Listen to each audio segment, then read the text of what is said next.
What's next for markets?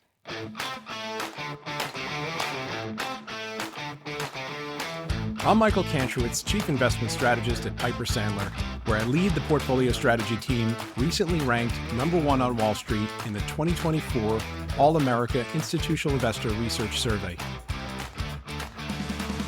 Joining the podcast this week is my colleague Stephen Gregory, who heads up the quantitative research team at Piper Sandler. Well, Michael, how are you doing today? Good. Happy almost end of September. I know. I can't believe we're coming up on the end of the quarter already.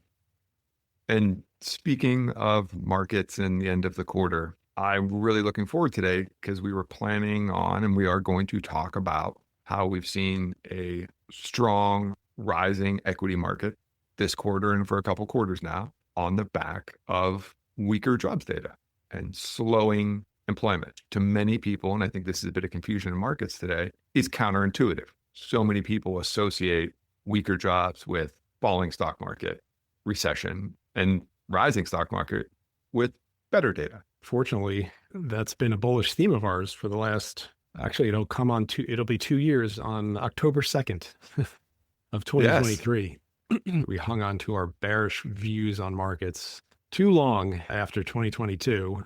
And the light bulb went off in almost 2 years ago when the market was going down in the summer of 2023 in August and September as interest rates were going up, which was clearly the catalyst to the market pulling back. That was about a 12% S&P pullback, a lot worse in small caps and rate sensitive stocks. And we realized after seeing what happened in 2022 with inflation that anything that brought down interest rates would be bullish for equities. And that opened the door to a lot of new work we've done over the last 2 years. And looking back across history, and you really got to go back because basically my lifetime and your lifetime, and certainly our careers the last 20 years or so, we've been in a world where the better growth was, the better the market was. And really higher rates was never a headwind to equities. And in fact, in much of the late 90s, all the way through 2020, stock prices and interest rates were very strongly, consistently positively correlated. And that all dramatically changed in 2022 with the inflation shock. And in short, what we realized about 2 years ago, looking back in historic periods where inflation was high, I think the 70s and early 80s into the late 80s, is that anything that brings down lower rates is usually bullish for equities, even higher unemployment. So that's been a theme of ours for the last couple of years. I've posted a bunch about this on Twitter, and now it's very evident. If you just pop a chart together of the unemployment rate in the S&P, they've been perfectly positively correlated for basically the same line. Yeah, for the last 2.5, almost 3 years, actually. So, this simple conclusion that we recognized a couple of years ago, and I think we were fairly early on this, or at least understanding it, this idea of bad news is good, and that's too simple. But after a period of inflation, where inflation is a problem for equities, you tend to see this backdrop where rates and equities are negatively correlated, and even periods where the unemployment rate goes up, sometimes for 2 years, and so does the stock market. And it's just counterintuitive because the last 2 recessions you and I saw, not including COVID, 2001 and late 2007, as soon as the unemployment rate went up, markets were heading down. Game over. And that's the reference bias that I think is, let's say, frustrating but confusing and creating a weird market environment. But as long as the bad news is good for the rates picture, it's good for equities. Yeah. And to a point, of course, but the tipping point where unemployment goes up and rates go down and markets go down is a really bad environment. And it's not something we've seen at all, excluding COVID. We're talking like 2007, 2008 kind of stuff. And I don't think we're looking at that kind of outcome anytime soon. So yeah, and it's interesting because everyone's got a different explanation for why the market's been so strong the last couple of years. And there are many reasons, of course, AI at the top of that list. But more recently, as the Fed's been cutting rates, there's this general view that, oh my God, there's so much liquidity in the system and there's just rampant speculation. And this is more egregious than even what we saw in the late 90s. And at the fringe, there's a ton of speculation, of course. Anytime the markets are at all-time highs, you're going to have speculation. But there is some decent analogs to this backdrop and what we've been experiencing since 2022 you just have to go back pretty far to see it. And what I like about these examples and how we've been telling the story for the last couple of years is that it goes to one of our strongest held long-term beliefs that yes, cycles are different, they rhyme, they don't repeat. And the one thing that is the most consistent throughout history is human behavior, fear, greed, and there are strong analogs to today's backdrop and investors' view of rates and whether they're going up or down and what that means for markets. So we have seen the unemployment in the S&P rise for the last 2.5 years, even small caps, same thing, same story, no different there. And while it is uncommon to see that, certainly in the last 30 years, it is not unprecedented. There's been 4 other periods we identified going back to the 50s where you had periods up till 2 years where the S&P and unemployment levels were both rising consistently and looked very much like the same as they do today. In those periods, and I think that's what makes it so unique, what you've been talking about is you look back at the last 2, that wasn't necessarily the case, but there are a ton of examples in history, and it's a bit counterintuitive to a lot of people.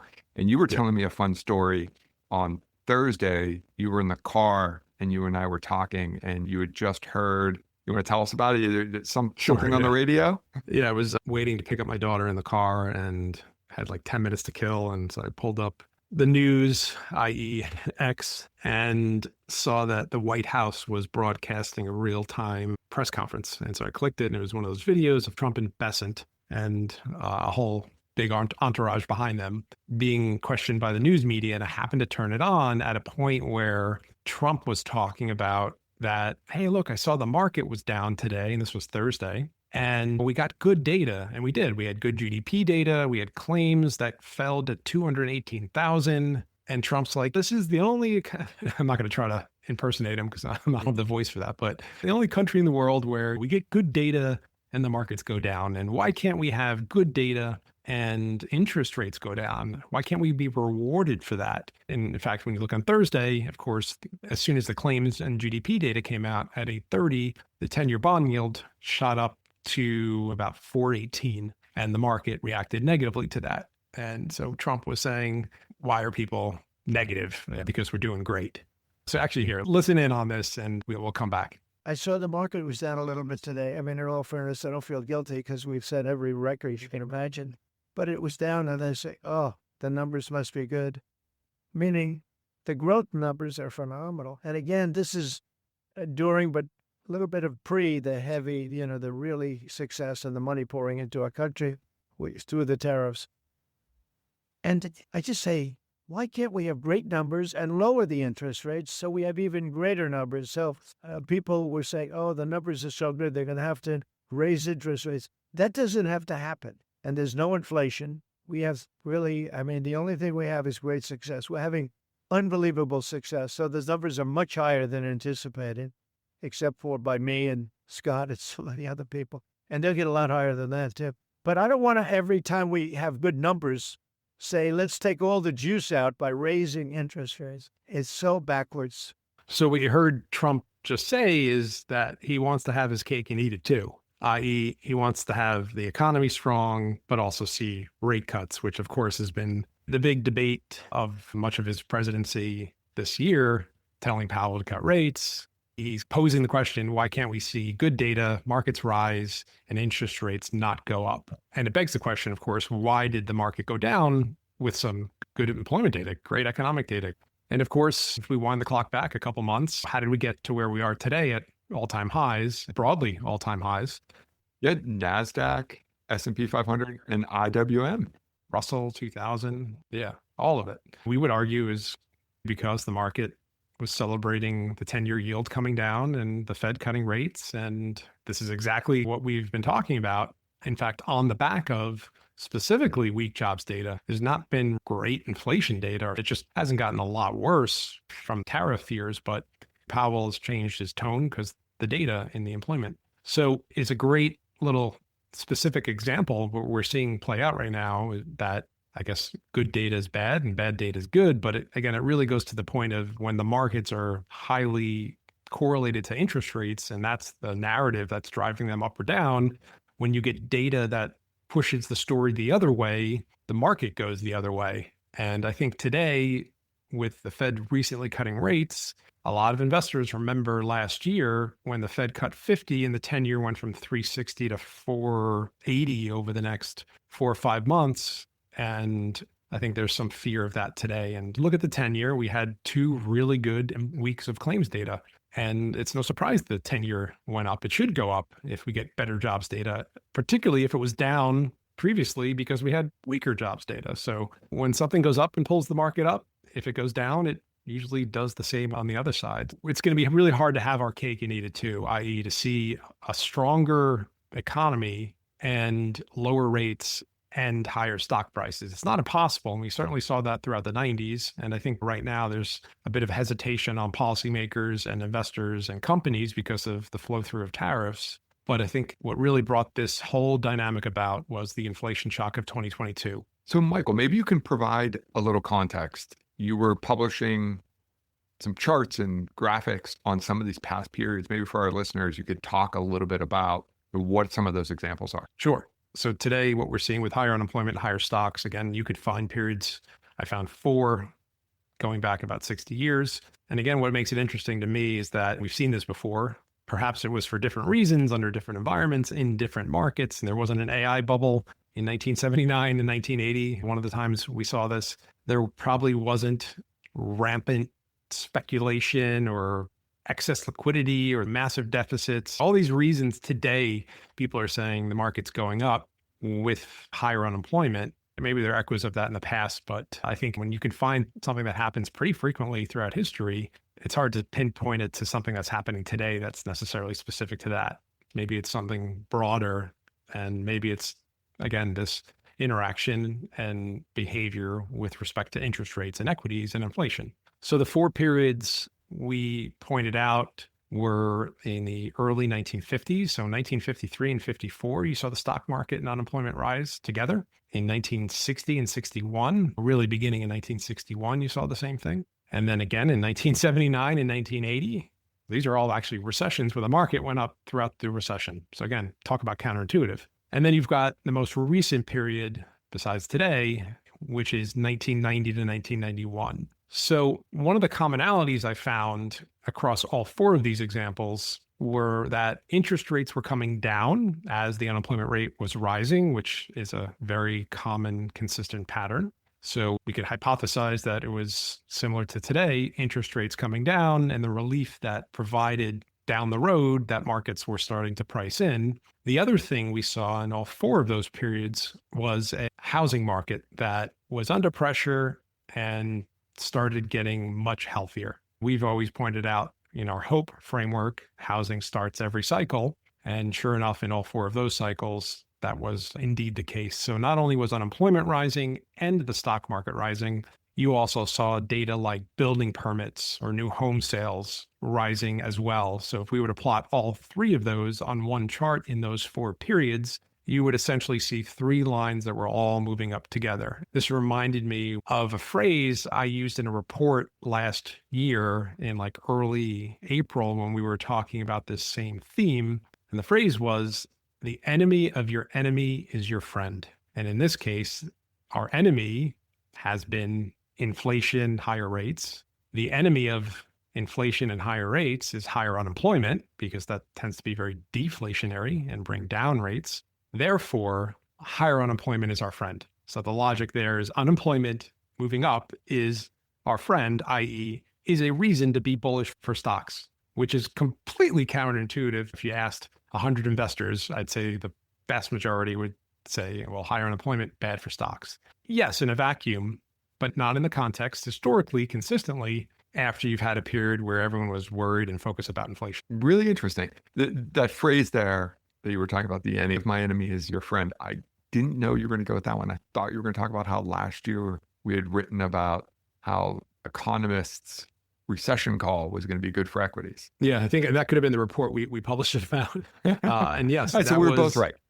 Yeah, that was, I think, in April or May when we were making the point that a call for a recession is bullish for equities. And remember, this was a year and a half ago when the unemployment rate was very low. It had a 3 handle, I believe. and it was just starting to go up. So in my mind, there was very little doubt that any initial weakness in employment wouldn't be bullish for stocks, i.e. would be bullish for stocks. Perhaps if we get the unemployment rate to 5% or 5.5% or higher, yeah, then we probably have a problem. I don't think we're going to get that high, or certainly if we do, it's not going to be quickly. But again, there's no magic level. In the 90s, the S&P went down and had a little mini short-term bear market and bottomed in late 1990. That bear market in equities was entirely explained by the spike in oil prices during the Persian Gulf invasion, which essentially peaked at roughly $40 in WTI when Bush Sr. indicated the U.S. was going to get involved. And pretty much that same week, if not that same day, oil peaked, the market bottomed, and the market never looked back. And from July of 1990 through, get ready for this, the middle of 1992, so that is basically 2 full years, the unemployment rate went up from about 5.25 up to a peak of around 7.75. So it went up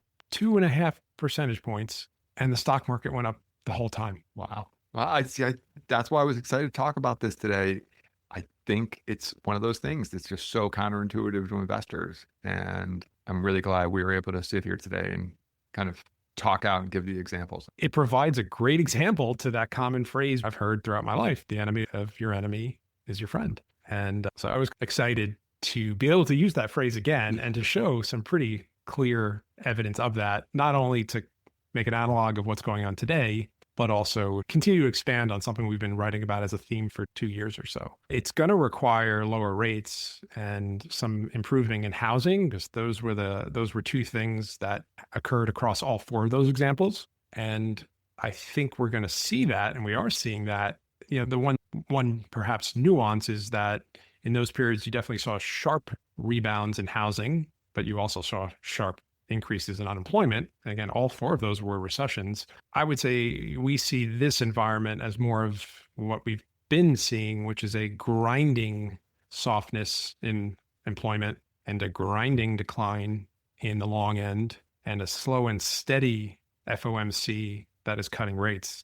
Not something that's happening very rapidly, because there's no reason the Fed should be cutting aggressively or rapidly right now, in our opinion. I love it, Michael. Thank you so much. Well, thanks for listening to this week's podcast. If you're curious to see those 4 charts in those 4 examples, historically, where unemployment and the stock market were rising together, you can go to our podcast website, which is what'snextformarkets.com. We hope you enjoyed today's episode of What's Next for Markets.